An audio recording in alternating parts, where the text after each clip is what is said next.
मेरे प्रिय बच्चे, समय की रूपरेखा, समय के महत्व को जब मनुष्य नहीं समझ पाता तब वह विभिन्न प्रकार के विचार करता है, लेकिन अंततः उसे सच्चाई का पता नहीं चल पाता। आज जब तुम्हारे सामने यह संदेश प्रस्तुत हो रहा है तो कुछ मंशा नीति यही है कि तुम सच्चाई को जानो।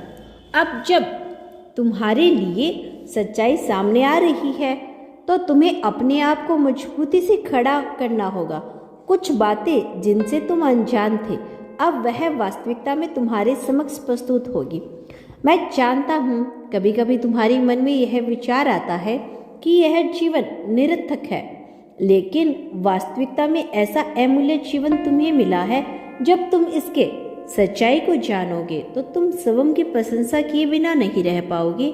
यह जीवन एक तरह से इसी प्रकार कार्य करता है कि कुछ चीज़ों में हिस्सा शामिल हो जाती है, कुछ हिस्सा के पक्षधर नहीं हो, लेकिन कई बार यही जीवन का सार बन जाता है। निश्चित होकर जीवन जीने वाला मनुष्य ज़्यादा परवाह नहीं करता सही और गलत की, और उसका इसी प्रकार से परवाह न करना अंततः उसे विजय भी दिला देता है। जब मनुष्य नैतिक मूल्यों का विचार करता है तब वह सदैव दुविधाओं में फंसा हुआ रहता है। वह नैतिक मूल्य जो ईश्वरीय रूप से सही नहीं है, देवीय रूप से सही नहीं है।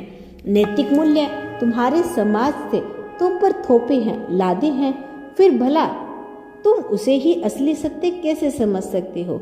जो व्यक्ति अनासक्त होने की बातों को जानता है, अनासक्त का त्याग करता है, आगे बढ़ता है।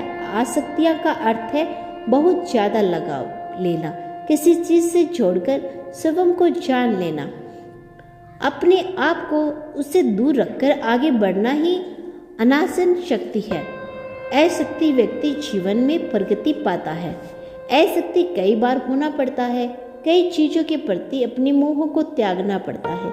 संतुष्टि के साथ जो अपनी प्रगति, अपनी बेहतरीन का ध्यान रखते हैं, जो अपनी सेहत, अपने विचारों और अपने मानसिक स्वास्थ्य का ध्यान रखते हैं, उन्हें प्रगति मिलती है।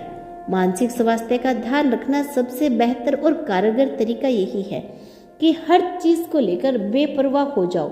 मैं फिर से कह रहा हूँ, यह बेपरवाही है, लापरवाही नहीं। दोनों में बहुत अंतर है। लापरवाही व्यक्ति आलस्य को अपना साथी बनाता है, बेपरवाह व्यक्ति सुकून को अपना साथी बनाता है। चैन का विकल्प सदा ही खुला रहता है। तुम्हें आना होकर प्रभाव होना है और अपनी प्रगति के लिए कार्य करना, चाहे अपनी सेहत की बात, चाहे धन की, वैभव की बात हो, सम्मान की बात हो या प्रेम की बात हो, तुम्हें कार्य करना है अपनी प्रगति के लिए। जिस व्यक्ति के अंदर संतुष्टि की भावना धीरे धीरे विकसित होती है, वह बहुत ज़्यादा प्रगति पाता है। उसका मनुष्य उसकी प्रगति को ही लेकर जाता है।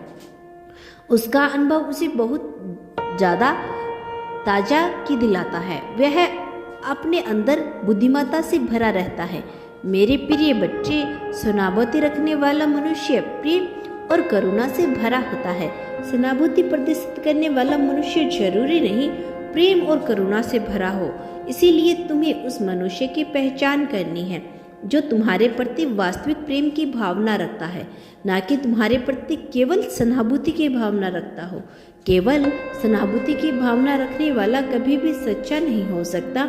मेरे प्रिय बच्चे, मैं जानता हूँ कि तुम जीवन में किन परिस्थितियों से गुजर रहे हो। नियंत्रण तुम्हें यह संदेश भी दिया जा रहा है कि तुम्हें इन परिस्थितियों से वंचित होने की आवश्यकता नहीं। वास्तव में जो जीत तुम्हारे समक्ष आने वाली है, उसके आते ही तुम अपनी परिस्थितियों को भूल जाओगे।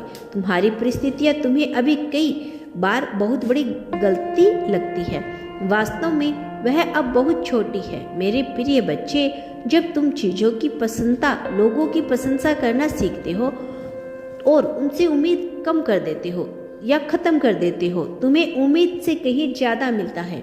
लेकिन जब तुम अपनी उम्मीद बढ़ाते हो तो फिर आभार व्यक्त करने का अवसर ही नहीं मिलता, क्योंकि हर बात उम्मीद टूटती है। चाहे जीवन में कुछ भी हो बच्चे, बस एक बात याद रखना, मैं सदैव तुम्हारे साथ हूँ। कभी भी खुद को अकेला मत समझना।